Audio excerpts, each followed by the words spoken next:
ఇవాల్టి వార్తలు వాస్తవాల్లో మనతో ఉన్నారు బీఆర్ఎస్ పార్టీ సీనియర్ నాయకులు దేవి ప్రసాద్ గారు, రాజకీయ విశ్లేషకులు సీనియర్ జర్నలిస్టు నర్రా విజయ్ గారు.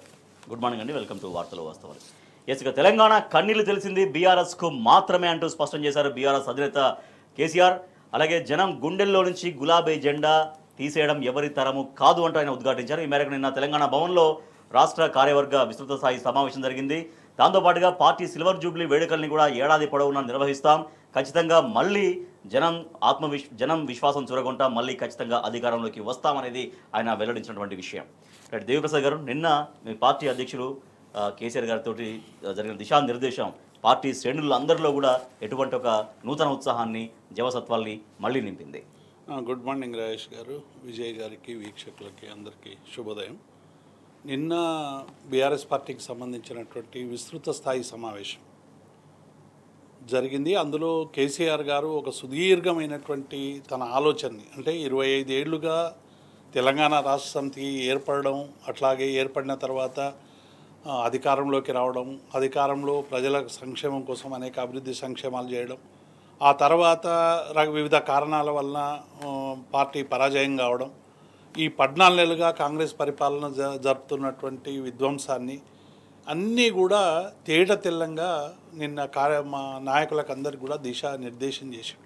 అసలు తెలంగాణ రాష్ట్ర సమితి పుట్టుకనే ఒక చరిత్ర అనేటువంటి, తెలంగాణ సామాజిక అవసరాల కోసం, తెలంగాణ ప్రజల ఆకాంక్షల నిలువుటద్దంగా ఉద్భవించినటువంటి ఒక బిడ్డ టీఆర్ఎస్ పార్టీ అనేటువంటి విషయం అందరికీ తెలుసు. ఎందుకంటే తెలంగాణ కోసం ఎందరెందరో చాలా ప్రయత్నాలు చేసినా ఏ ప్రయత్నము సరైనటువంటి ఫలితాలు ఇవ్వనటువంటి నేపథ్యంలో టీఆర్ఎస్ పార్టీ ఒక చారిత్రక సందర్భంలో ఉద్భవించినటువంటి పార్టీ. ఎందుకంటే ఆట మాట పాట మొత్తం కూడా తెలంగాణలో బంద్ అయినటువంటి నేపథ్యంలో విద్యుత్ ఛార్జీల పేరుతో తెలంగాణ రైతాంగాన్ని అరిఘోషపెడుతున్నటువంటి సందర్భంలో, తెలంగాణలో నీళ్లు లేక కరెంటు లేక విలవిల్లాడుతున్నటువంటి ఒక నేపథ్యంలో, తెలంగాణ పల్లెలన్నీ కూడా ఒక శ్మశాన వైరాగ్యాన్ని పొందుతున్నటువంటి నేపథ్యంలో తెలంగాణ ప్రజలకి ఒక ఊపిరిగా, ఒక ఉద్విగ్న వాతావరణంలో పుట్టినటువంటి బిడ్డ టీఆర్ఎస్. కాబట్టి టీఆర్ఎస్ పుట్టుకనే ఒక చారిత్రక సందర్భం.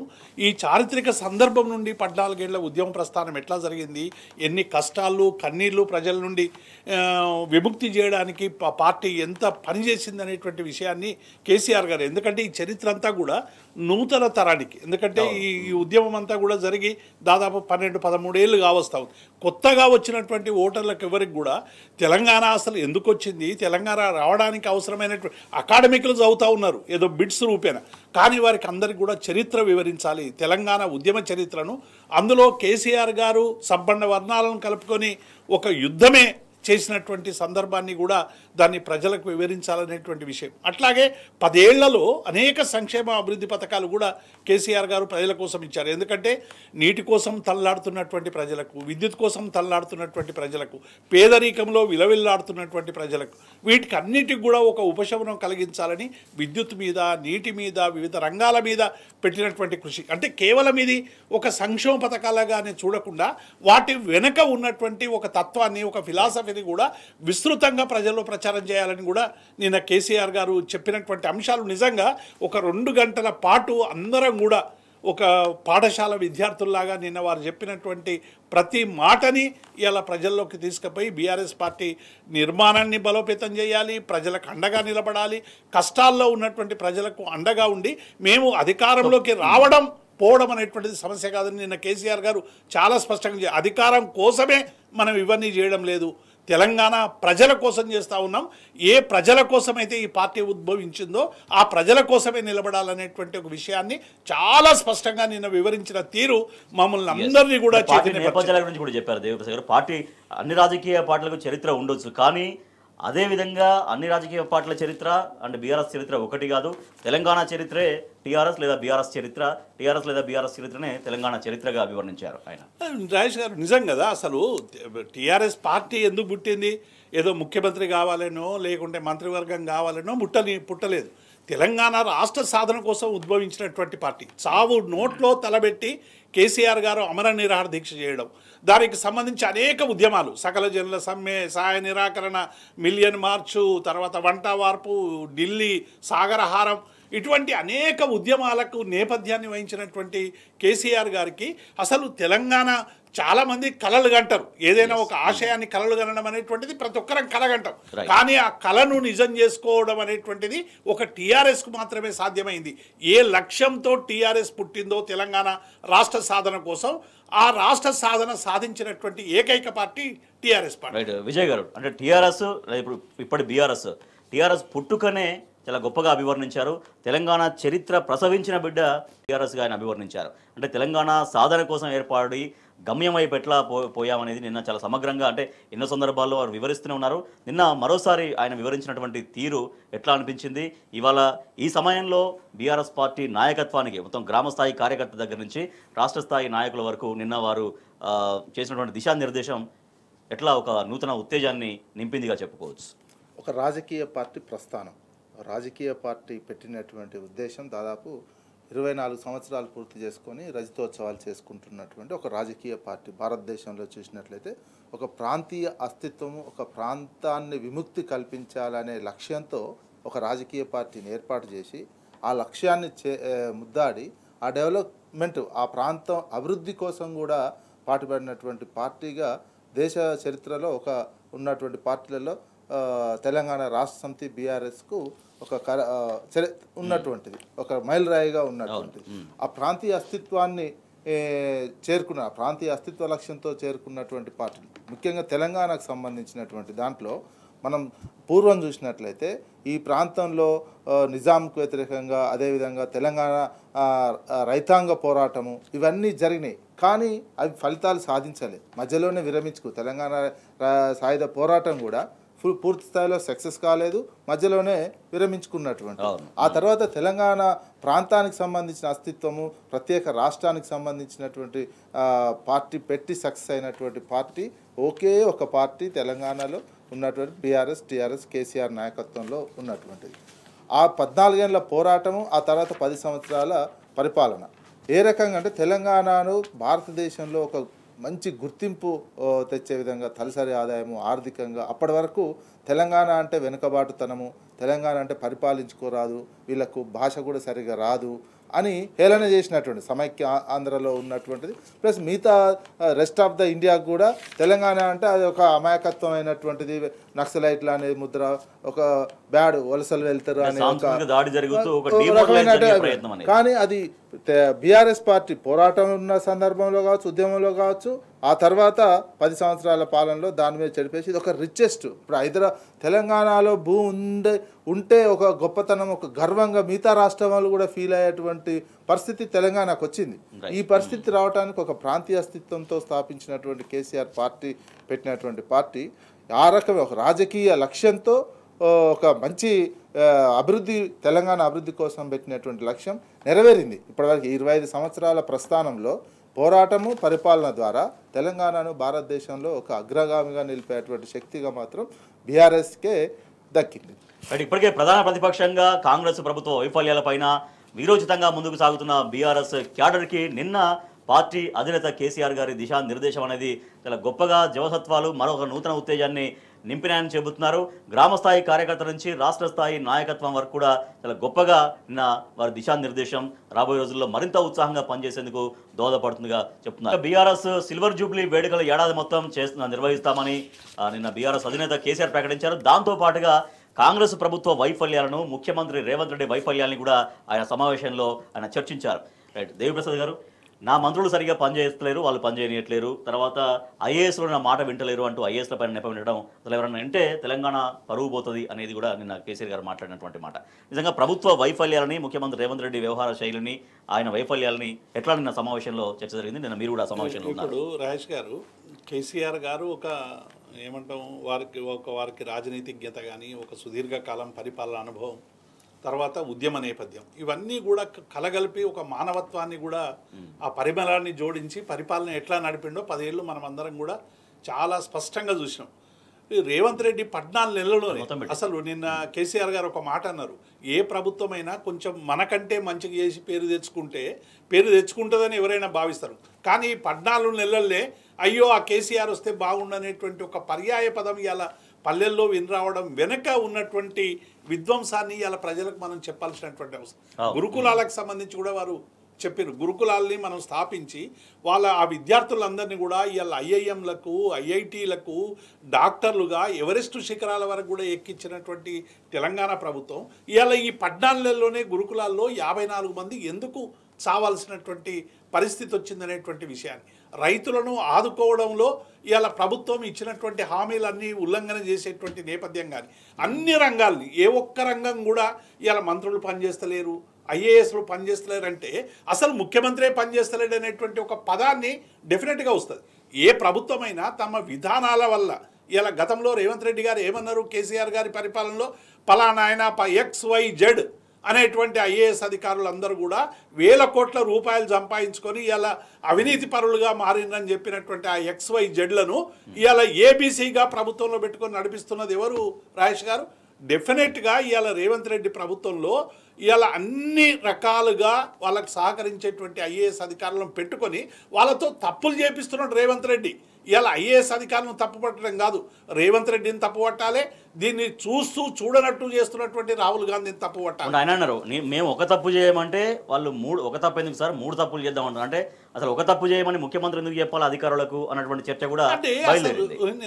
రాజ్యాంగం మీద ప్రమాణం చేసి అధికారంలోకి వచ్చినటువంటి ఒక ముఖ్యమంత్రి అసలు అధికారులతో ఇట్లా మీ విధానాలు ఏంటి, మీరు పని చేయించుకునేటువంటి విధానం ఏంటి, మనకు ఉండేటువంటి రూల్స్ ఏంటి, రెగ్యులేషన్స్ ఏంటి, వాటిని సరైనటువంటి రీతిలో ఆవిష్కరించి నువ్వు ప్రజలకు మేలు చేసేటువంటి ప్రయత్నం చేయాలి. కానీ నువ్వు ఒక తప్పు చేయమంటే 3 తప్పులు చేస్తున్నట్టు డెఫినెట్గా నువ్వు ఒక తప్పు చేయమంటే 3 కాదు 10 చేస్తారు రాజేష్ గారు. యథా రాజా తదా ప్రజ అని అంటారు. రాజు ప్రజల పట్ల ఎట్లా వ్యవహరిస్తే ప్రజలు కూడా రాజు పట్ల అట్లే వ్యవహరిస్తారు. ఇవాళ రేవంత్ రెడ్డి గారు చేస్తున్నటువంటి దుర్మార్గం పట్ల ఎందుకు ఒక ముఖ్యమంత్రిని ఇంతగా తులనాడుతున్నారు మహిళలు? మనం చాలా సోషల్ మీడియాలో చూస్తున్నాం, మహిళలు కానీ పిల్లలు అరే వీడు పోవాలి అని అనేటువంటి ఒక స్థాయి తెలంగాణలో ఎందుకు వచ్చిందంటే నువ్వు ప్రజల పట్ల వ్యవహరిస్తున్నటువంటి తీరు, ఇలా ప్రజా సమస్యల పట్ల నువ్వు వ్యవహరిస్తున్నటువంటి తీరు, అధికారుల పట్ల వ్యవహరిస్తున్న తీరు. చివరకు ఒక హెడ్ మాస్టరు నేను మొక్కలు నాటడానికి మా కేసీఆర్ బర్త్డే మనం అనేక సిలబస్లలో కానీ అకాడమిక్లలో కానీ అనేక మంది మహనీయుల బర్త్డేలు మనం జరుపుకున్నప్పుడు ఒక చెట్టు నాటడం అనేటువంటి తెలంగాణ ఆనవాయితీ. తెలంగాణలో ఏమైపోయింది, మన గ్రీన్ ఇండియా ఛాలెంజ్ కానీ హరితారం కానీ మన కేసీఆర్ గారు ఇచ్చినటువంటి పిలుపు వల్ల ఏమైందంటే బర్త్డేకు గిఫ్ట్లు తీసుకుపోతలేదు, ఒక చెట్టు నాటేటువంటి ఒక కొత్త కార్యక్రమాన్ని ఇవాళ 10 ఏళ్లలో పెట్టాం.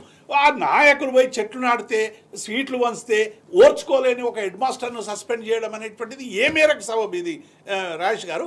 కాబట్టి పరిపాలన ఇది ఒక్కటే కాదు, నేను ప్రతి పరిపాలన కూడా చివరికి మా బిల్లులు రావాలని చచ్చిపోతామని వీడియోలో పెడితే తప్ప ఉద్యోగుల బిల్లులు రిలీజ్ చేయనటువంటి ఒక దుర్మార్గమైనటువంటి ప్రభుత్వాన్ని ఇలా ఉద్యోగులందరూ కూడా చూస్తూ ఉన్నారు. కాబట్టి డెఫినెట్గా నిన్న కేసీఆర్ గారు ఈ ప్రభుత్వ వైఫల్యాల్ని నిరసిస్తూ ప్రజల్లోకి తీసుకుపోవాలి, ప్రజల్ని చైతన్యవంతం చేయాలి, ప్రజల్ని మనం గెలిపించాలనేటువంటి ఒక ఉన్నతమైనటువంటి కర్తవ్యాన్ని నిన్న మా అందరికి కూడా బోధించారు. రైట్ విజయ్ గారు, ఐఏఎస్లకు ముఖ్యమంత్రికి సమన్వయం ఎట్లా ఉందనేది స్వయంగా ఆయన మాటల్లో మాట్లాడడం, ఇది రేవంత్ రెడ్డి గారి మాటల్లో సరిగ్గా మాట ఒక తప్పు చేయమంటే 3 తప్పులు చేస్తానడం, తర్వాత మంత్రులకు కూడా ముఖ్యమంత్రికి సమన్వయం లేకపోవడం, ఈ అంశాలు ప్రస్తావించారు. నిన్న దాంతోపాటుగా రెవెన్యూ లాస్ గురించి కూడా, సో ఆర్థిక రంగం ఎట్లా కుదేలవుతుంది, కేవలం ఫస్ట్ త్రైమాసికానికి రెవెన్యూ లాస్ 15,000 కోట్లు ఉంటే ఇంకా రాబోయే రోజుల్లో 30,000 కోట్లకు పోతుందని ఆర్థిక నిపుణులు అంచనా వేస్తున్నట్టుగా ఒక ఆందోళన కూడా నిన్న కేసీఆర్ గారు వ్యక్తం చేశారు. ఆర్థిక వ్యవస్థని దివాలా తీయించే రాష్ట్ర ఆర్థిక వ్యవస్థని రీజన్ ఏంది? మేము 60 సంవత్సరాల పరిపాలన అనుభవం ఉందని చెప్పి మేనిఫెస్టోని ప్రిపేర్ చేసి కొండకెంటిక కట్టినటువంటి విధంగా కట్టి మేనిఫెస్టో ఇచ్చారు. వచ్చిన తర్వాత దాన్ని సంపద పెంచి ఆదాయాన్ని పెంచే మార్గాలు అన్వేషించి పరిపాలన చేయాలి. ఒక 60 ఏళ్ళ అనుభవం ఉందని చెప్పి 6 ఏళ్ళ పిల్లలాగా పరిపాలన చేసినటువంటిది. మొత్తం ఏంది, ఏడాది పాటు బూతులు తిట్టడము, అబద్ధాలు చెప్పడము, ఇష్యూస్ డైవర్ట్ చేయడం, ఈ అంశాల మీద కేంద్రీకరంగానే పరిపాలన సాగించారు. ఓ రైతాంగం దృష్టిలోనో రాష్ట్ర ఆదాయాన్ని పెంచి హైదరాబాద్ని కాపాడుకుంటూ హైదరాబాద్ ఆదాయాన్ని మరింత పెంచాలి అని ఒక టార్గెట్ లేకుండా పోయింది. అట్లాంటివి కాబట్టి రాజకీయాలు చుట్టే నిరంతరం తిప్పి ఒక హైడ్రా పేరుతో కూల్చివేతలు చేసేసరికి మొత్తం ఆదాయం పడిపోయినటువంటి సిచ్యువేషన్. ఇదేంటంటే 15,000 కోట్లు మొన్నటి డిసెంబర్ వరకు, ఈ 3 నెలలు కూడా మొత్తం కలిసి తగ్గిపోతుంది. ఇది లాస్ట్ గత ఆర్థిక సంవత్సరంతో పోలిస్తే 15,000 కోట్లు. అసలు టార్గెట్ దీనికంటే ఎక్కువ టార్గెట్ పెట్టుకుంటే ఇంకో 15,000 కోట్లు రావాలి. అంటే 30,000 కోట్లు ఒక రాష్ట్రానికి ఆర్థికంగా ఒక సంవత్సరం రాకుండా పోయినట్లయితే నీకు ఇక ఏ రకంగా నువ్వు పరిపాలన కొనసాగిస్తావు, ఏ రకంగా సంక్షేమం కొనసాగిస్తారు, ఏ రకంగా అభివృద్ధికి నిధులు కేటాయిస్తారు అనేది ఒక ప్రశ్నార్థకం. అందుకే ఇంకొక నెల 2 నెలలు, ఇంకో 4 నెలలు అయితే చాలా రాష్ట్ర ఆర్థిక పరిస్థితి, రైతుల పరిస్థితి, అదేవిధంగా సంక్షేమ కార్యక్రమాలు దాదాపు ఆగిపోయే పరిస్థితి కూడా వచ్చే అవకాశం కనిపిస్తుంది. అందుకే ఇప్పుడు ఏంది, అధికారులు ఏం చెప్పినా వినలేని సిచ్యువేషన్కి వెళ్ళిపోతున్నారు. ఒకటి చెప్తే నేను ఏమైనా తప్పులు చేస్తున్నారు. ఏంది, ఉన్న అధికారాన్ని ఏం చేయాలో, వచ్చిన అధికారాన్ని సీఎం పోస్ట్గా అనుభవించాలి, ఆర్థికంగా లాభపడాలనే ఒకటే టార్గెట్గా పనిచేస్తున్నారు. మీరు ఒక తప్పు ఎందుకు, ఆర్థిక లావాదేవీల కోసం ఒక తప్పు చేయమంటున్నారు. ఈ తప్పు చేస్తుంటే గ్రహించినటువంటి ఐఏఎస్లు నువ్వు ఆర్థికంగా మీరు సెటిల్ అయితే కావచ్చు కానీ మేము కూడా కావాలి కదా అనే దాంతో వాళ్ళు ఇంకో 2 తప్పులు చేసి వాళ్ళు సెటిల్ అయ్యే పరిస్థితి, ఆర్థికంగా సెటిల్ అయ్యే పరిస్థితి. అందుకే వస్తున్నాయి పత్రికల్లో వస్తున్నటువంటి వార్తలే. ఐఏఎస్లు అనుకుంటున్నారు వచ్చిన కాంచి నేను 100 కోట్ల క్లబ్లో అప్పుడే చేరినా, 1000 కోట్ల క్లబ్లో అప్పుడే చేరినా, మీరు చేరిరా, వాళ్ళు మీటింగ్ పెట్టుకున్నటువంటి సీఎం ఈ క్లబ్లో చేరిండు, ఆయన 10,000 కోట్ల క్లబ్లలో పోయిరా. ఈ డిస్కషన్స్ ఆఫీసర్స్లలో, అదేవిధంగా అధికారులలో, నాయకులలో వచ్చిన తర్వాత ఇక నీకు ఎందుకు వింటారు, అధికారులు ఎందుకు వింటారు, ఎవరి దాన్ని ఎక్కడ కనిపిస్తే అక్కడ తీసేసుకొని వెళ్ళిపోదాం అనే ఒక ధోరణి, లూటిపోయినట్టు చేస్తున్నటువంటి పరిస్థితి కనిపిస్తుంది. ఆర్థిక వ్యవస్థ బలోపేతం లేదు, ఉన్న ఆర్థిక వ్యవస్థ లూటీ అయిపోయినటువంటి లూటీలో ఎక్కడికక్కడ దోపిడిలాగా అధికార వ్యవస్థే, రాజకీయ వ్యవస్థే ఈ రకంగా ఉంటే ఇక రాష్ట్రం భవిష్యత్తు ఏం కావాలి, తెలంగాణ ఆగమాగం అవుతున్నటువంటి పరిస్థితి మాత్రం చాలా క్లియర్గా చూసే వాళ్ళకి అర్థమవుతుంది. రైట్. దేవిప్రసాద్ గారు, అంటే ఆర్థిక వనరుల్ని పెంచుకోవడంలో, దాన్ని కాపాడుకోవడంలో ప్రభుత్వం వైఫల్యం పూర్తిగా చెందుతున్నట్టుగా కనిపిస్తుంది. నిన్న కేసీఆర్ గారు ప్రస్తావించారు. దాంతోపాటుగా ఎల్ఆర్ఎస్ విషయంలో అప్పుడు కాంగ్రెస్ పార్టీ అధికారంలోకి వస్తే ఎల్ఆర్ఎస్ మొత్తం ఫ్రీ చేస్తామన్నారు. మళ్ళీ ఎల్ఆర్ఎస్ వసూలు చేయడం, మళ్ళీ ఒక స్కీమ్ కూడా మార్చ్ 31 లోపు చెల్లిస్తే ఫీజులో 25% రాయితీ ఇస్తామని ప్రకటించడం. అంటే ఆర్థిక వ్యవస్థ పైన ఒక స్పష్టమైనటువంటి విధానం ప్రభుత్వం దగ్గర లేదు అనేదే అర్థమవుతుందా ఈ రకరకాల డెసిషన్స్ చూస్తుంటే? చాలా స్పష్టం రాజేష్ గారు. ఎందుకంటే కాంగ్రెస్ పార్టీ ఒక సుదీర్ఘకాలం పరిపాలన ఉన్నటువంటి పార్టీకి అసలు ఏ హామీలు ఇవ్వాలి, ఎట్లా ఓన్ రెవెన్యూ రిసీట్స్ వస్తాయి, ఎట్లా కేంద్ర ప్రభుత్వం నుంచి నిధులు వస్తాయి, ఈ 2 ట్యాగ్ చేసి ప్రజలకు ఏమి ఇవ్వాలనేటువంటి అవగాహన ఉన్నప్పటికీ కూడా ప్రజల్ని మోసం చేయాలనేటువంటి ఒక ఇంటెన్షన్, అంటే ఓట్లు దండుకోవాలి, ప్రజల్ని మోసం చేయాలనేటువంటి దాంతో చాలా హామీలు ఇచ్చి అధికారంలోకి వచ్చిన తర్వాత పరిస్థితి ఏమైందంటే హైదరాబాద్కు సంబంధించినటువంటి బ్రాండ్ ఇమేజ్ను దెబ్బతీసే విధంగా, ఇంతకుముందే విజయ్ చెప్పినట్టు హైడ్రా పేరు మీద, మూసీ పేరు మీద ఒక విధ్వంసం జరిగేటువంటి వరకు అంతటా కూడా ఒక ఏమైపోయింది, హైదరాబాద్లో ఏం జరుగుతుంది అనేటువంటి ఒక భావనతో ఇవాళ మొత్తం రియల్ ఎస్టేట్ అంతా కూడా ఎట్లా అయిపోయిందో మనం అందరం కూడా చూసినాం. అట్లాగే పరిపాలన, ఎవరైనా సుస్థిరమైనటువంటి పరిపాలన, సింగిల్ విండో పరిపాలన ఉంటేనేమో సంస్థలు కానీ మిగతాయి వస్తే బ్రాండ్ ఇమేజ్ పెరుగుతుంది. ఇప్పుడు ఏమైంది, 10 కౌంటర్లు తెలిసింది. ఈ కౌంటర్లలో ఏ కౌంటర్కి పోవాలో తెలియక అసలు ఏ పరిశ్రమలు కూడా వచ్చేటువంటి అవకాశం పూర్తిగా సన్నగిల్లింది. మనం పోయి అక్కడ అగ్రిమెంట్లు చేసుకున్నా ఏ ఒక్క పరిశ్రమ కూడా ఇప్పటి వరకు ల్యాండింగ్ అన్నటువంటి నేపథ్యం. అందుకే మొత్తంగా కూడా ఇలా అన్ని రంగాల్లో గ్రాఫ్ పడిపోతా ఉన్నది. ఏ ఒక్క రంగంలో కూడా గ్రాఫ్ నిన్న యాక్చువల్లీ ఇది హామీ, ఫ్రీ హామీ ప్రజలకి. మేము అధికారంలోకి వస్తే ఎల్ఆర్ఎస్ అనేది ఫ్రీ చేస్తామన్నారు. ఎల్ఆర్ఎస్ ఫ్రీ చేస్తామన్నారు. పబ్లిక్ సర్వీస్ కమిషన్లో ఎగ్జామ్ ఫీజు తీసుకోమని చెప్పిండ్రు. ఇట్లా చాలా హామీలు ఇచ్చారు. అన్నీ అలవిగా అనేటువంటి హామీలు ఇచ్చి అధికారంలోకి వచ్చిన తర్వాత వాటిని అన్నింటినీ మర్చిపోతున్నారు. ఉదాహరణకు రుణమాఫీ 15,000 నుంచి 12,000 తగ్గించారు. ఇలా రైతు బంధు, రైతు భరోసా 15,000 నుంచి 12,000 ఇచ్చినటువంటి హామీకే కోత పెట్టేసారు. కోత పెడితే పర్వాలేదు, కనీసం ప్రజలు ఏదో తీసుకుందాం, ఎంతో ఇచ్చిన కాడికి లెక్క వీడి ఇస్తాడో లేదో అని ఇంకొక రకం అయిపోతే, రెండవది ఏమైపోయిందంటే అందరికీ కుదించారు. ఇప్పటి వరకు 3 ఎకరాల వరకు కూడా ఇంకా సరిగ్గా రాలేదు, ఇచ్చిన దానిలో కోతలు పెడతా ఉన్నారు. కాబట్టి ఇవన్నిటి మీద కూడా కేసీఆర్ గారికి కానీ, టీఆర్ఎస్ పార్టీ కానీ, మా కేటీఆర్ గారు కానీ, హరీష్ రావు కానీ, మొత్తం మా నాయకత్వం అంతా కూడా ప్రజలకు సంబంధించినటువంటి సమస్యల పట్ల ప్రభుత్వం వ్యవహరిస్తున్న తీరును ప్రజాక్షేత్రంలో ఎండగడుతున్నారు. అందుకే ఇవాళ కేసుల పేరు మీద, రకరకాల పేరు మీద టీఆర్ఎస్ మీద బురద జల్లేటువంటి ప్రయత్నం చేస్తూ ఉన్నారు.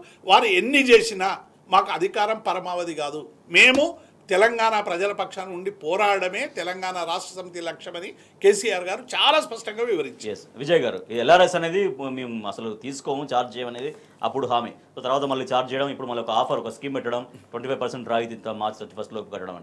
అంటే ప్రభుత్వం ఆదాయం పెంచుకునే విషయంలో ఒక స్పష్టమైనటువంటి విధానాలు ప్రభుత్వం దగ్గర లేవు, ఒక కన్ఫ్యూజ్, ఒక గందరగోళ స్థితిలోనే ఉంది అనేది అర్థమవుతుందా? అంతే, ఒక పద్ధతి ప్రకారం రాష్ట్ర ఆదాయాన్ని పెంచాలి అనేది ఒక ప్రకటబందీ ప్లాన్ లేక ఆగమాగంగా చేస్తున్నటువంటి సందర్భంలో వీళ్ళు ఎన్నికల హామీ కాదు. మంత్రులు కోమటిరెడ్డి వెంకరెడ్డి అయితే ఉచితమని 1-2 సార్లు ఒకటికి ఎక్కువ సార్లు మాట్లాడినాడు ఎల్ఆర్ఎస్కి సంబంధించినటువంటిది. మేము రాగానే ఇది చేస్తాము అది చేస్తామని. వచ్చిన తర్వాత ఏడాదికి మళ్ళీ ఫీజు తీసుకొని 20,000 కోట్ల ఆదాయం దాని ద్వారానే తీసుకోవాలనే ఒక టార్గెట్ పెట్టుకొని ఈ రకమైనటువంటి వ్యవహారం మీరు మొదటి నుంచే ఇవన్నీ ఏంది 15% పెరిగినాయి. మీరు ఒక పద్ధతి ప్రకారము వచ్చినప్పటి నుంచి ఇటువంటి అంశాల మీద దృష్టి కేంద్రీకరించి చిన్నగా సంపద క్రియేట్ చేసుకుంటా ఉన్న ఆదాయ వనరులు ఎట్లా పెంచాలి ఈజీ ఉన్నది లేకదని కాదు.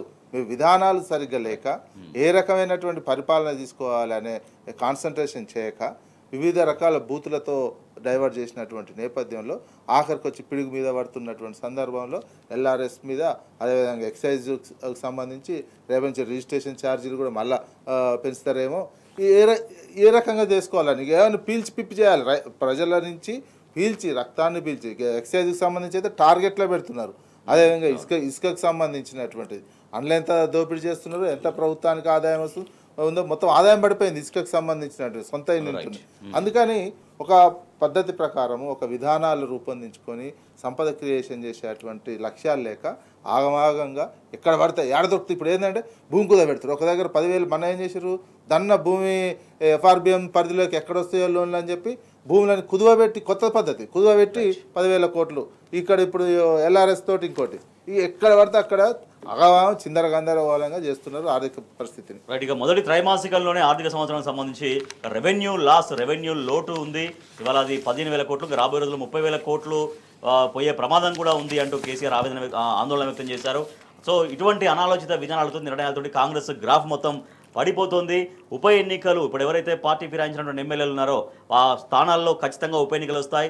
మళ్ళీ గెలుపు కోసం సిద్ధం కండి అంటూ బీఆర్ఎస్ పార్టీ శ్రేణులకు నిన్న ఆయన పిలుపునిచ్చారు. పార్లమెంటు ఎన్నికల్లో కాంగ్రెస్కు 8 ఎంపీ సీట్లు, బీజేపీకి 8 ఎంపీ సీట్లు ఇస్తే ఏం వెలగబెట్టారు, తెలంగాణ రాష్ట్రానికి పైసా ప్రయోజనం చేయలేదు ఆ రెండు పార్టీల ఎంపీలు అంటూ కేసీఆర్ ఆగ్రహం వ్యక్తం చేశారు. దేవిప్రసాద్ గారు, సో ఆ రెండు పార్టీలకు 8 ఎంపీలు ఇస్తే వెలగబెట్టింది ఏమీ లేదు అంటూ నేను ఆగ్రహం వ్యక్తం చేశారు. నిజంగా ఎందుకు మరి కాంగ్రెస్ ఎంపీలు బీజేపీ ఎంపీలు తెలంగాణ ప్రయోజనాలు పట్టవా? ఇప్పుడు రాజేష్ గారు ఎన్నికలు అంటే పార్లమెంట్ ఎన్నికలు ఒక ప్రత్యేకమైనటువంటి ఒక పద్ధతిలో జరిగినాయి. ఎందుకంటే రెండు కూటమిల మధ్య జరిగినటువంటి పోరాటం వల్ల టీఆర్ఎస్ పార్టీ ఏ కూటమిలో లేదు కాబట్టి మాకు కొంచెం నష్టం జరిగినటువంటి మాట వాస్తవం. ఎందుకంటే అప్పుడు ప్రధానమంత్రి ఎవరు కావాలనే రేస్ జరిగింది కాబట్టి అప్పటికే మేము కొంత ఇక్కడ అసెంబ్లీలో పరాజయం పాలైపోయినాం కాబట్టి సీరియస్గా కొంత మా క్యాడర్ కూడా పనిచేయకపోవడం వల్ల కూడా కొంత నష్టం జరిగినటువంటి మాట వాస్తవం. అయితే ప్రజలు ఏం ఆలోచించారు, బీజేపీకి 8 ఇచ్చారు, కాంగ్రెస్కి 8 ఇచ్చారు. ఇచ్చి ఇవాళ 16 సీట్లు వాళ్ళకే ఇస్తే పార్లమెంట్లో మొన్న వచ్చినటువంటి బడ్జెట్ అదే రేవంత్ రెడ్డి గారు ఏం చెప్పారు, పార్లమెంట్లో గాడిద గుడ్డు అని చెప్పిండు వచ్చింది మనకు. అంటే గతంలో ఏమన్నాడు రేవంత్ రెడ్డి గారు, కేసీఆర్ గారు మోదీతో సరైనటువంటి దౌత్యం చేయలేకపోవడం వల్ల, సరైనటువంటి రీతిలో వారికి మెమరాండాలు ఇవ్వలేకపోవడం వల్ల, ఇక్కడ సమస్యలు చెప్పలేకపోవడం వల్ల ఫండ్స్ రాలేదు. కానీ నేను వచ్చిన తర్వాత చాలా బ్రహ్మాండంగా బద్దలయ్యేటట్టు నేను డబ్బులన్నీ తీసుకొస్తా, మోదీ గారు గొప్ప వాళ్ళని చెప్పి ఆయనే తన అంతరంగానే ఒక టీవీ వేదికగా పంచుకున్నారు. కానీ జరిగింది ఏంది, మేము 10 ఏళ్ళుగా చెప్తున్నది అదే. మోదీ గారు ఈ మొత్తంగా కూడా భారతీయ జనతా పార్టీకి వ్యతిరేకంగా ఉన్నటువంటి ఏ ప్రభుత్వాల పట్ల కూడా సరైనటువంటి వైఖరి ప్రదర్శిస్తలేడు, ఫెడరల్ స్ఫూర్తి ప్రదర్శిస్తలేడు. విభజన హామీలకు సంబంధించి టీఆర్ఎస్ పార్టీ కానీ ముఖ్యమంత్రి కానీ అనేక సందర్భాల్లో మంత్రుల దగ్గర మా కేటీఆర్ గారు, హరీష్ రావు గారు, మా మంత్రులందరూ కూడా అనేక సందర్భాల్లో ఢిల్లీ వెళ్ళి మంత్రులకు చెప్పినా కూడా ₹1 కూడా రాలేదు. మేము అదే చెప్పినాం, బీఆర్ఎస్ పార్టీని ఇక్కడ తెలంగాణ ప్రాంతీయ అస్తిత్వాలని అనగదొక్కడంలో భాగంగానే రెండు జాతీయ పార్టీలు కూడా మా మీద శత్రువైఖరిని ప్రదర్శిస్తూ ఉన్నాయి. మా మీద ప్రదర్శించండి, రాజకీయాల్లో ఓడగొట్టండి, కానీ ప్రజల మీద మీకు ప్రేమ ఎందుకు లేదు? ఒక బయ్యారం ఉక్కు ఫ్యాక్టరీ మీద మీకు ప్రేమ ఎందుకు లేదు? కాజీపేట కోచ్ ఫ్యాక్టరీ మీద ఎందుకు లేదు? కృష్ణానది నీళ్ళ విషయంలో మీకు ఎందుకు ప్రేమ లేదు? ఇటువంటి విషయాలన్నీ కూడా అనేక సందర్భాల్లో చెప్పినాం. కానీ ఇవాళ రేవంత్ రెడ్డికి 8 ఇచ్చినా, బీజేపీకి 2 ఇచ్చినా, ఇవాళ తెలంగాణ ప్రజలు అర్థం చేసుకోవాల్సింది ఏంటంటే రెండు జాతీయ పార్టీలు ఇవాళ తెలంగాణ వ్యతిరేక పార్టీలు. వీళ్ళకి ఏ ఒక్క ఓటేసినా మన జీవితాలు విధ్వంసం అవుతాయి తప్ప మన జీవితాలను బాగు చేసేది కాదు. అందుకే ఇవాళ బీఆర్ఎస్ పార్టీ తెలంగాణ ప్రజలకు శ్రీరామ రక్ష ప్రొటెక్టర్. తెలంగాణ సమస్యలు కానీ, తెలంగాణ అస్తిత్వం కానీ, తెలంగాణ అభివృద్ధి కానీ, తెలంగాణకు సంబంధించినటువంటి అన్ని విషయాల పట్ల కూడా ప్రజలకు ఒక రక్షణ కవచంలా ఉండేదే టీఆర్ఎస్ పార్టీ అందుకే ఉప ఎన్నికల గురించి ఆల్రెడీ పిలుపునిచ్చారు. ఉప ఎన్నికలు త్వరలో ఖచ్చితంగా రాబోతున్నాయి, గెలుపు కోసం సిద్ధంగా ఉండండి అంటూ కూడా. అంతే కదా రాజేష్ గారు. చాలా లీగల్ గా చాలా సీరియస్ గానే బీఆర్ఎస్ పార్టీ ముందుకు ఎంత విచిత్రం జరిగిందంటే, సరే రాజకీయ పార్టీలలో ఆ పార్టీ నుంచి రావడం, ఈ పార్టీ నుంచి పోవడం అనేటువంటిది ఒక సహజ ప్రక్రియగా మారినప్పటికీ కూడా ఎంత విచ్చలవిడిగా ఒక ఏమంటాము దానం నాగేందర్ గారు ఇక్కడ ఖైరతాబాద్ నియోజకవర్గం నుండి గెలిచిన ఆయన మా బీఫామ్ మీద గెలిచి వెంటనే కాంగ్రెస్ పార్టీ పార్లమెంటరీ క్యాండిడేట్గా అయింది. ఎన్నికల కమిషన్ దగ్గర ఉన్నటువంటి ఆధారం. ఇవాళ ఎన్నికల కమిషన్ నిజంగానే వ్యవహరిస్తే, అంటే నిష్పక్షపాతంగా వ్యవహరిస్తే ఆయన సభ్యత్వాన్ని రద్దు చేయాల్సి ఉండే. చివరికి మేము స్పీకర్ దగ్గరికి పోయినా అన్ని అవసరాలను ఉపయోగించుకున్న తర్వాత ఎట్టి పరిస్థితుల్లో కూడా ఇక్కడ న్యాయం జరగలేదని మేము సుప్రీంకోర్టుకు పోయినాం. సుప్రీంకోర్టు స్పీకర్ను ఆదేశించింది చర్యలు తీసుకోమని. ఆ కేసు సుప్రీంకోర్టులో నడుస్తున్నది. త్వరలోనే ఈ 10 మందికి సంబంధించినటువంటి డిఫెక్షన్ ఏదైతే ఉందో వచ్చే అవకాశం ఉంది. ఆ 10లో కూడా ఉప ఎన్నికలు వస్తాయి. మనం అందరం చైతన్యవంతంగా డెఫినెట్గా దీన్ని ఉపయోగించుకొని ముందుకు రావాలి. అందుకే ఎందుకంటే ఈ కాంగ్రెస్ పార్టీ ఇలా ప్రజలకు నచ్చలేదు అని చెప్పిండు. అధికారం అచ్చురాలేదా, ప్రజలకు నచ్చలేదా? ఈ 14 నెలల్లో ఈ ప్రభుత్వం మీద ఇంత వైరాగ్యం ఎందుకు వస్తూ ఉంది ప్రజలకు అనేటువంటి విషయాన్ని ఇలా ప్రజలు అర్థం చేసుకుంటున్నారు. డెఫినెట్గా బీఆర్ఎస్ పార్టీకి ప్రజలు ఎప్పుడు రావాలి అనేటువంటి దాని మీద ఇవాళ చాలా ఉత్సాహంగా ఎదురు చూస్తున్నారు అనేటువంటి విషయాన్ని నిన్న కేసీఆర్ గారు చెప్పడం జరిగింది. రైట్ విజయ్ గారు. సో అంటే వారు ప్రస్తావించినట్టుగా కాంగ్రెస్ నుంచి 8 మంది ఎంపీలున్నా, బీజేపీ నుంచి 8 మంది ఎంపీలున్నా తెలంగాణకు ఎటువంటి ప్రయోజనం లేదు, ప్రాంత ప్రయోజనాన్ని కాపాడడంలో వైఫల్యం చెందారు అనేటువంటి అభిప్రాయం జనాల్లో ఎట్లా కనిపిస్తుంది? ఒకటి, తర్వాత బై ఎలక్షన్కి సంబంధించి కూడా ఆల్రెడీ శ్రేణులకు పిలుపునిస్తున్నారు, గెలుపు కోసం సిద్ధంగా అండి, ఆ రకంగా శ్రమించండి అనేది. ఎందుకంటే ఎంపీలు 8 ఎంపీలు కాంగ్రెస్, 8 ఎంపీలు బీజేపీకి ఇస్తే వీళ్ళ బాసులు ఢిల్లీలో ఉన్నారు. ఒకళ్ళు గుజరాత్ ఆదేశిస్తే గుజరాత్ నుంచి ఆదేశిస్తే పాటించేవాళ్ళు, ఇంకొకరు ఢిల్లీ ఆదేశిస్తే పాటించేవాళ్ళు. అందుకని తెలంగాణకు సంబంధించినటువంటి సమస్యలు కానీ, తెలంగాణకు కావాల్సినటువంటి పథకాలు కానీ అడగలేనటువంటి సిచ్యువేషన్. అడిగితే వాళ్ళకి ఏం కట్ అవుతాయి అనేది వాళ్ళకు ఉన్నటువంటి భయం. మనం పక్క రాష్ట్రం చూసుకోవాలి ఈజీ. ఇప్పుడు భారతదేశ రాజకీయాల్లో సంకీర్ణాల్లో కీలకంగా ఉన్నటువంటిది 16 ఎంపీలు ఇచ్చినటువంటి చంద్రబాబు నాయుడు వాళ్ళని శాసించి వాళ్ళని కంట్రోల్ చేసి పోలవరానికి నిధులు ఎక్కువ తీసుకోబోతున్నాడు. అదేవిధంగా విశాఖ ఉక్కుకు సంబంధించినటువంటి తీసుకోబోతున్నారు. అట్లాంటి పరిస్థితి మనం 10 ఏళ్ళకే తెలంగాణ అస్తిత్వాన్ని ప్రజలు కూడా ఆలోచించాల్సినటువంటి అవసరం ఉంది. 10 ఏళ్ళకే మనం ఈ రకంగా అయిపోయినాము. పక్కకు చంద్రబాబు నాయుడు, నితీష్ కుమార్, అంతెందుకండి 2 ఎంపీలు గెలిచినటువంటి పవన్ కళ్యాణ్ ఢిల్లీని శాసిస్తున్నాడు. అరే మనం తెలంగాణ వాళ్ళు అంత ఘోరంగా అయిపోయినాము. అప్పటికే వాళ్ళకి 8 వాళ్ళకపోతే ఢిల్లీలో అడిగే వాళ్ళే లేరు, సెంట్రల్ గవర్నమెంట్ ప్రశ్నించే వాళ్ళే లేరు. వీళ్ళు రాహుల్ గాంధీ చెప్పినట్టు వీళ్ళు వింటారు, మోడీ చెప్పినట్టు వాళ్ళని 2 మంత్రి పదవులు వచ్చినా కానీ బీజేపీ వాళ్ళు తీసుకొచ్చేటువంటి పరిస్థితి కనిపిస్తుంది. అందుకే కాంగ్రెస్ పార్టీ ఏమి ఇటువంటి ప్రజలు తెలుసుకున్నారు మరి ఏదైందో కానీ ఈ ఏడాది కాలంలో ఏమి పరిష్కరించుకోలేకపోయేసరికి కాంగ్రెస్ పార్టీ గ్రాఫ్ క్రమక్రమంగా పడిపోతుంది.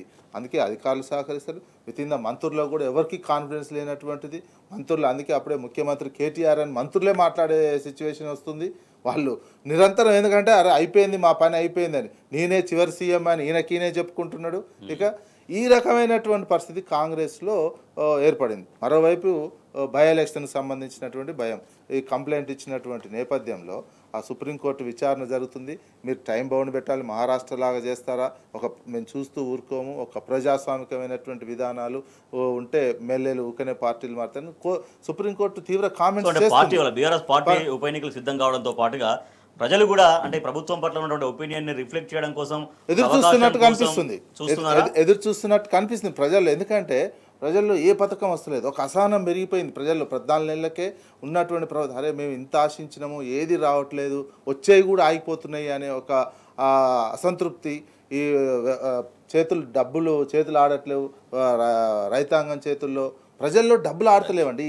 ఈ ఏడాది కాలంలో ఏమైందంటే గతంలో ఎప్పుడు ఒక సెలబ్రేషన్స్ లాగా ఉంటుండే ఊర్లో, ఒక సెలబ్రిటీ సిటీ ఊర్లాగా నిరంతరం ఏ ఒక చుట్టాలు రావడం, కార్యక్రమాలు, పండుగలు రకరకాలు జరుగుతుండే వాతావరణం ఉండే. ఈ 14 నెలల నుంచి అన్నీ ఆగిపోయినాయి. అవన్నీ అయిపోయి చేతులు డబ్బులు ఆడకపోయేసరికి ఇటువైపు రియల్ ఎస్టేట్ పడిపోయింది, ఊర్లలో ఇవి డబ్బులు ఆడట్లేవు. ఈ రకమైనటువంటి ఫ్రస్ట్రేషన్ ప్రజల్లో పెరిగిపోతుంది. పెరిగిపోయి ఏంది ప్రభుత్వం ఏం చేయట్లేదు అనే అసంతృప్తి.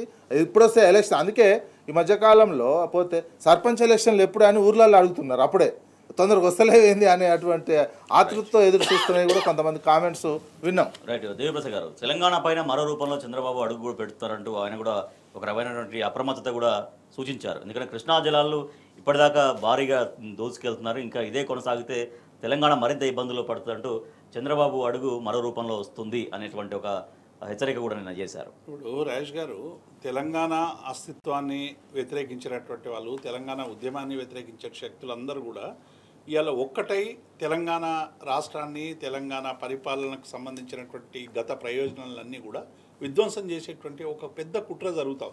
తెలంగాణ ప్రజలు ఇలా అర్థం చేసుకోవాల్సింది ఏంది, మొన్న బడ్జెట్లో రైల్వే బడ్జెట్కు సంబంధించి ఎందుకు మనం అంటున్నామంటే ఇవాళ 8 వాళ్ళకి ఇచ్చిన 8 ఒక్కటి రాలేదంటే, రైల్వే బడ్జెట్లో గత బడ్జెట్ కంటే 1 కోటి రూపాయలు మాత్రమే తెలంగాణకు ఎక్కువ ఇచ్చారు. కానీ అదే ఆంధ్రప్రదేశ్కు 299 కోట్ల రూపాయలు ఎక్కువ నిధులు పెట్టింది. అట్లాగే బీహార్ను మనం బడ్జెట్ చదువుతూ ఉంటే బీహార్ బడ్జెట్ కనిపించింది తప్ప మనకు భారతదేశం బడ్జెట్ ఎక్కడ కూడా కనిపించినటువంటి. అంటే ఇవాళ ప్రజలు ఆదమరిచి ఓటేస్తే ఎంత అన్యాయం జరుగుతుందో ఈ పార్లమెంట్ ఎన్నికల్లో మనకు చాలా స్పష్టంగా కనబడుతుంది. అదే ఒక 8 సీట్లో 7 సీట్లో 6 సీట్లో ఇవాళ తెలంగాణ రాష్ట్రానికి ఇచ్చి ఉంటే పేగులు దిగదాకా కొట్లాడేటువంటి నాయకులు ఇవాళ పార్లమెంట్లో కనబడుతుంటారు. అనేక ప్రయోజనాలు పొందేటువంటి, అది బీఆర్ఎస్కి వచ్చేటువంటి ప్రయోజనం కాదు, తెలంగాణ ప్రజలకు వచ్చేటువంటి ప్రయోజనం. ఆ ప్రయోజనాన్ని మనం పోగొట్టుకున్నాం కదా అనేటువంటి భావన ఒకవైపు. ఇంకొక వైపు చంద్రబాబు నాయుడు ఇవాళ ఎన్డీఏ పేరు మీద బీజేపీ ఆయన ఇద్దరు కుమ్ముక్కై మళ్ళీ పొత్తు పెట్టుకొని తెలంగాణలో బోనాన్ని విసిరేసిన ఆయన,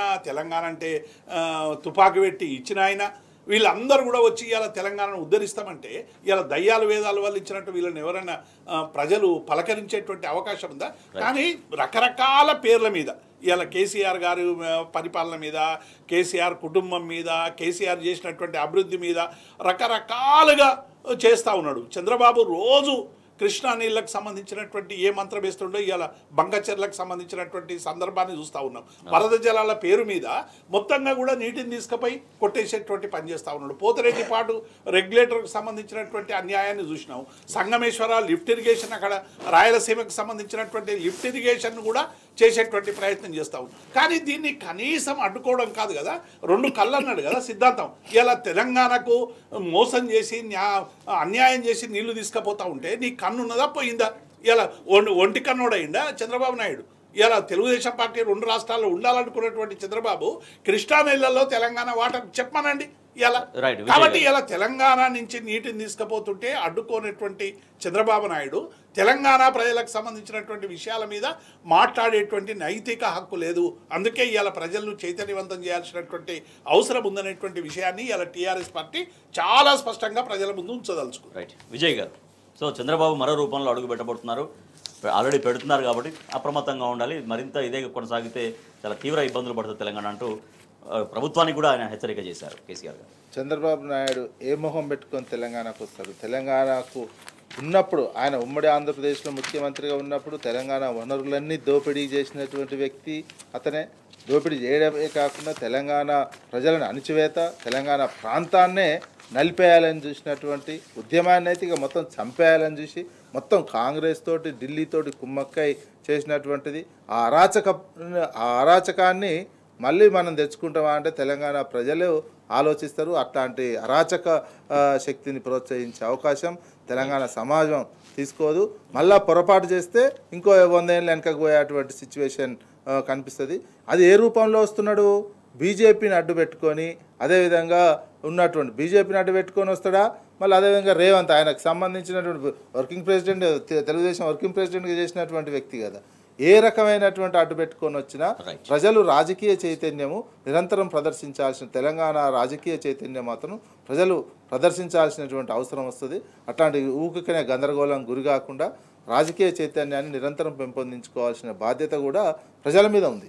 ఏ నివేదిక చూసినా గత బీఆర్ఎస్ ప్రభుత్వ హయాంలో జరిగినటువంటి వృద్ధిని ప్రతి ఒక్క నివేదిక రిఫ్లెక్ట్ చేస్తుంది. దాంట్లో భాగంగానే 2020 నుంచి 21 వరకు 3 ఏళ్లకు గాను ఎంఎస్ఎంఈ ఎక్స్పోర్ట్ ప్రమోషన్ కౌన్సిల్ తాజా నివేదిక వెల్లడించిన వాస్తవం ఏంటంటే దేశీయ ఐటీ ఎగుమతుల్లో 31% వాటా రాష్ట్రానిదే, జిఎస్డిపి తలసరి సాగు విస్తీర్ణం అన్నింట రికార్డే అనేది. సో ఇట్లా అన్ని రంగాల్లో కూడా ఎట్లా గొప్పగా వర్ధిల్లింది, పెట్టుబడుల విషయంలో సింగపూర్తో ఎట్లా పోటీ పడుతూ రాష్ట్రం ముందుకెళ్తుందంటూ ఈ వార్తగా మొత్తం సమగ్రమైనటువంటి కథనం చూస్తున్నాం. ఇది స్వయంగా ఎంఎస్ఎంఈ ఎక్స్పోర్ట్ ప్రమోషన్ కౌన్సిల్ తాజా నివేదిక వెల్లడి చేస్తున్న అంశం. పెట్టుబడులకు గమ్యస్థానంగా తెలంగాణ ఎట్లా మారిందంటూ MSME EPC chairman doctor DS Rawat సమగ్రంగా ఆయన విశ్లేషించినటువంటి విషయాలు ఇవన్నీ కూడా. రైట్, దేవిప్రసాద్ గారు, సో అన్ని రంగాలలో అభివృద్ధి పదంలో దూసుకెళ్ళినటువంటి విధానాన్ని అనేక నివేదికలు రిఫ్లెక్ట్ చేస్తుంటే ఏమనిపిస్తుంది?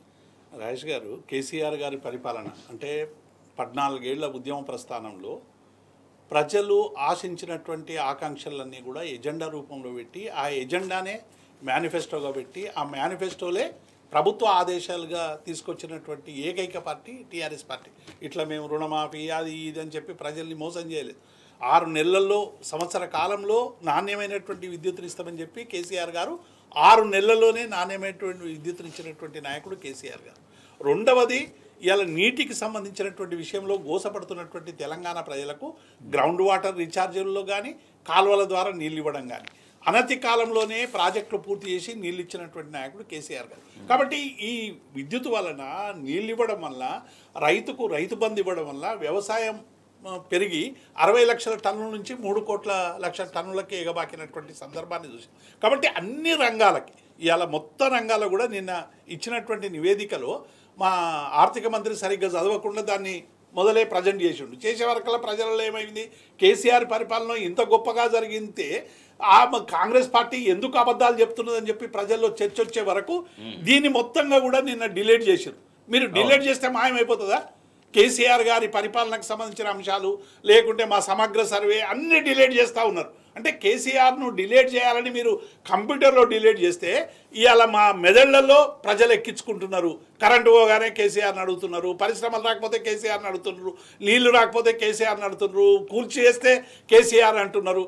మొన్న బర్త్డే నాడు చూసినాం. కాబట్టి ఈ నివేదికలు అన్నీ కూడా స్థాపిత విద్యుత్ ఎంత పెరిగింది, గతంలో 8,000 మెగావాట్ల నుంచి 15,391 మెగావాట్లకు విద్యుత్ సంబంధించినటువంటి అంశం.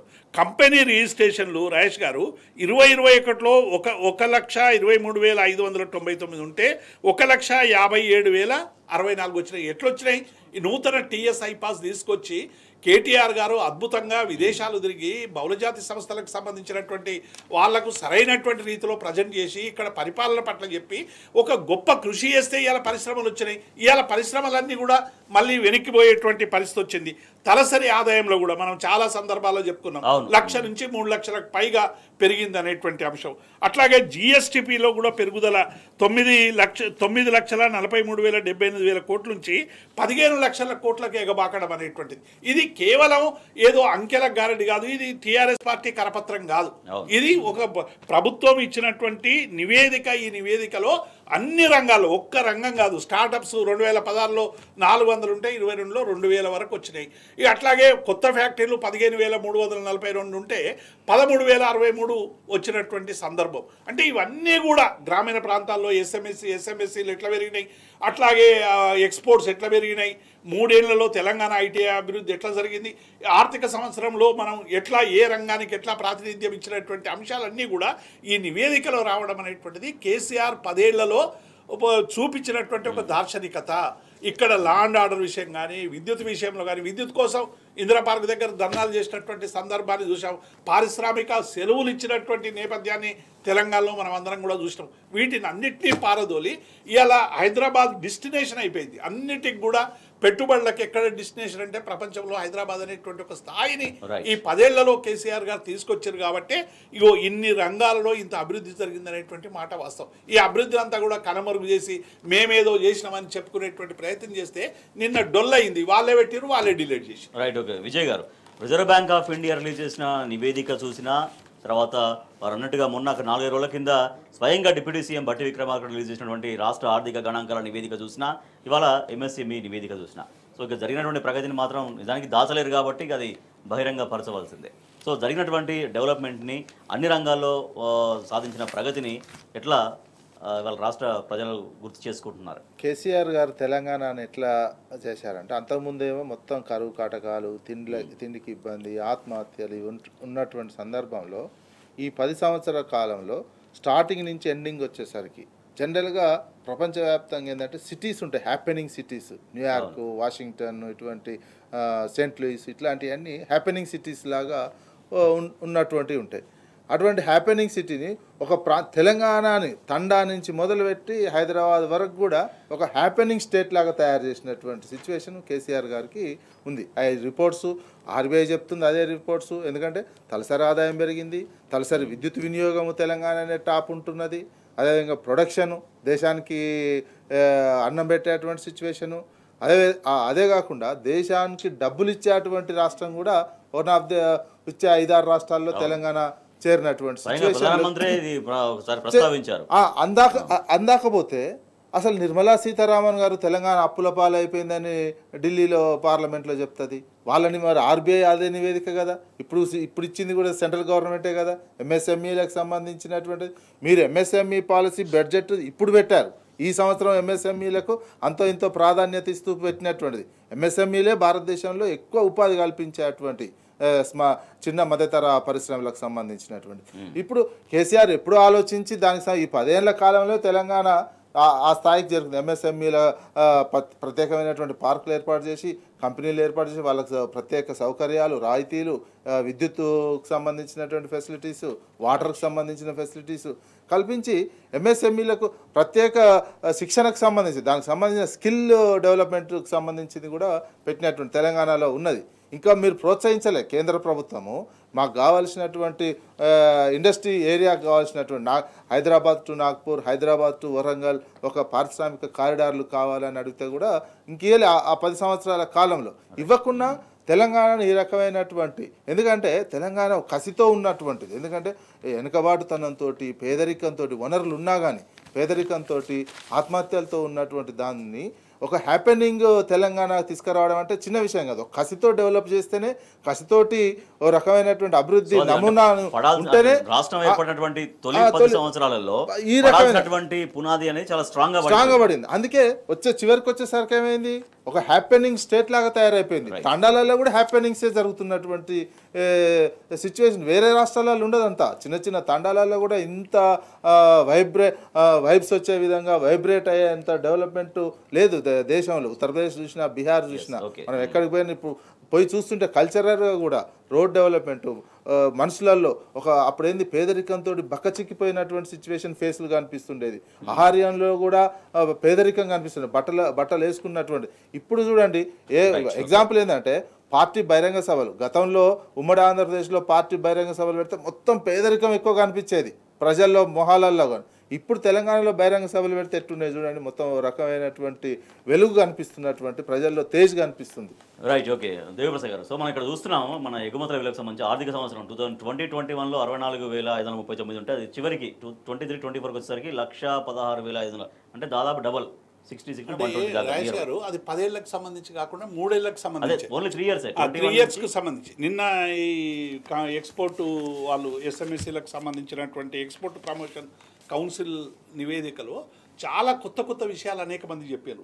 ఇది అంటే మొత్తంగా కూడా 3 సంవత్సరాల్లో, 3 ఏళ్ల సమయంలో 3,25,000 కోట్ల పెట్టుబడులు అనేటువంటి విషయంలో ఏ రాష్ట్రంలో కూడా రాలేదు. భారతదేశంలో వచ్చినటువంటి ఏకైక రాష్ట్రం తెలంగాణ అని చెప్పి ఇలా ముంబైకి చెందినటువంటి పారిశ్రామికవేత్తలు కానీ, తర్వాత డిఎస్ రావత్ ఎస్ఎంఎస్సి చైర్మన్ కూడా వాళ్ళు చెప్పింది ఏంది, 21, 22, 23, 24 మధ్య తెలంగాణ పెట్టుబడుల్లో ఇట్లా వరదలాగా ఫ్లడ్ లాగా ఫ్లో అయింది. పారిశ్రామికవేత్తలకే కాకుండా విదేశీ ఇన్వెస్టర్లకు కూడా ఒక డెస్టినేషన్గా తెలంగాణ మారడం అనేటువంటిది ఈ అభివృద్ధిని సూచిస్తుంది. అంటే 3 ఏళ్ల ప్రామాణికంగా వాళ్ళు తీసుకొని ఇది రిలీజ్ చేసినప్పటికీ కూడా దీని వెనక 10 ఏళ్ల కృషి ఉంది. అంటే కేసీఆర్ గారు తెలంగాణ అభివృద్ధి జరగాలి, తెలంగాణ పారిశ్రామిక అభివృద్ధి జరగాలి, ఆ పారిశ్రామిక అభివృద్ధి ద్వారా ఉపాధి జరగాలి యువతకి, ఎందుకంటే ప్రభుత్వ ఉద్యోగాలు ఎక్కువ ఇవ్వలేనటువంటి స్థితి. కాబట్టి పారిశ్రామిక రంగంలో ఉద్యోగాల కల్పన పెంచాలని చెప్పి ఇవాళ అనేక సంస్థల్ని ఇక్కడ నెలకొల్పి అవసరమైనటువంటి ఉపాధి కల్పించేటువంటి ప్రయత్నం చేసినటువంటి సందర్భాన్ని కూడా అనేక నివేదికలు వెల్లడిస్తూ ఉన్నాయి. కాబట్టి కాంగ్రెస్ పార్టీ ఈ ప్రగతిని ఇప్పుడు కొనసాగించాల్సిన బాధ్యత ఎట్లా తీసుకోవాలి, ఎక్కడ వైఫల్యం చెందకుండా? సరే, రాజకీయాలు వేరు కావచ్చు, ఇది ప్రగతి అనేది అందరికీ సంబంధించింది, రాష్ట్రానికి సంబంధించింది కాబట్టి రాజేష్ గారు నిన్న ఈ విషయాన్ని కూడా కేసీఆర్ గారు చెప్పారు. గతంలో అనేక స్కీములు కాంగ్రెస్ పార్టీ తీసుకొస్తే మంచి స్కీములు మేము కంటిన్యూ చేసినాం. ఆరోగ్యశ్రీ కానీ 104 కానీ 108 కానీ మిగతా విషయాలన్నీ కూడా ఏ ప్రభుత్వమైనా కంటిన్యూ ప్రాసెస్. ఈ ప్రభుత్వం ఇచ్చినటువంటి అభివృద్ధిని సంక్షేమాన్ని మాకంటే గొప్పగా చేసి పేరు తెచ్చుకోవాలి తప్ప మేము చేసేంత కూడా చేయకుండా ఇంకా విధ్వంసం చేయడం అనేటువంటిది ఇది తెలంగాణ ప్రజలకు జరుగుతున్నటువంటి విధ్వంసం. దీని పట్ల మనం జాగ్రత్త ఉండాలి. జాగో తెలంగాణ అనేటువంటి పిలుపును నిన్న కేసీఆర్ గారు నిన్న సభల సందర్భంగా ఇచ్చారు. థ్యాంక్ యూ సో మచ్ దేవి ప్రసాద్ గారు, thank you so much Narra Vijay గారు. ఇది వాటి వార్తలు వాస్తవాలు. చూస్తూనే ఉండండి టీ న్యూస్.